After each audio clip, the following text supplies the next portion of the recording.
बंगलोर आणि अहमदाबाद या दोन्ही शहरात झालेले बॉम्बस्फोट म्हणजे भारताच्या राष्ट्रीय एकात्मतेला आणि एकतेला आव्हान देणारी ही गंभीर घटना आहे। आपल्या देशामध्ये वारंवार हे बॉम्बस्फोट घडत आहेत, निरपराध लोकांचे प्राण जात आहेत आणि सरकार आणि सगळी जनता त्याकडे असहाय्य स्थितीने बघत आहे, अशी स्थिती देशामध्ये आहे। हे बॉम्बस्फोट का होतात, कोण करतात, कशासाठी करतात याचा जसा प्रमाणात पाहिजे तसा शोध लागत नाही आणि हे करणाऱ्या गुन्हेगारापर्यंत आपण पोहोचू शकत नाही, हे दुर्दैव आहे। परंतु हे करण्यामागे या देशामधला जातीय सलोखा बिघडवायचा, दंगे घडवून आणायचे आणि या देशाला अस्थिर करायचा अशा प्रकारचा हा कट आहे।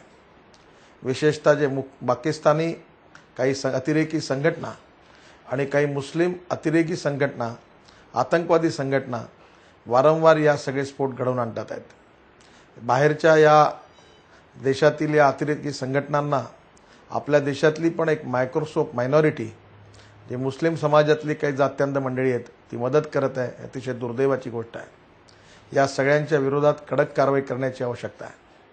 परंतु अफजल गुरुने आपल्या पार्लमेंटवर हल्ला केला। या हल्ल्यामध्ये जो मुख्य आरोपी होता, ज्याला सुप्रीम कोर्टाने, हायकोर्ट आणि डिस्ट्रिक्ट कोर्टाने तिन्ही कोर्टाने फाशीची शिक्षा दिली, पण या देशामध्ये कायद्यासमोर जात, पंथ, धर्म आणि भाषा याचा विचार न करता शिक्षा दिली जाते व्यक्तीला, परंतु अफजल गुरुला मात्र फाशी शिक्षा दिल्या गेली नाही। याचं कारण व्होट बँक पॉलिटिक्स आहे। मुस्लिम मताकरता काँग्रेस पक्ष, राष्ट्रवादी काँग्रेस पक्ष कशी लाचारी स्वीकारतोय याचं हे द्योतक आहे।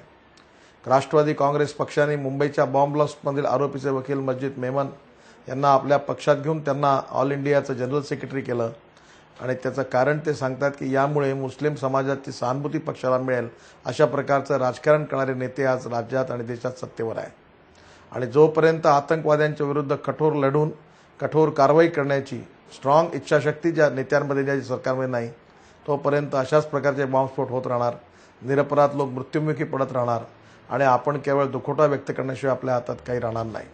आणि म्हणून येणाऱ्या काळामध्ये या देशाच्या एकतेला आणि अखंडतेला आव्हान करणाऱ्या ज्या आतंकवादी संघटना आहेत, या मुस्लिम जात्यांध संघटना आहेत, यांच्या विरुद्ध कठोर कारवाई करण्याची राजकीय इच्छाशक्ती दाखवणाऱ्या सरकारची गरज आहे।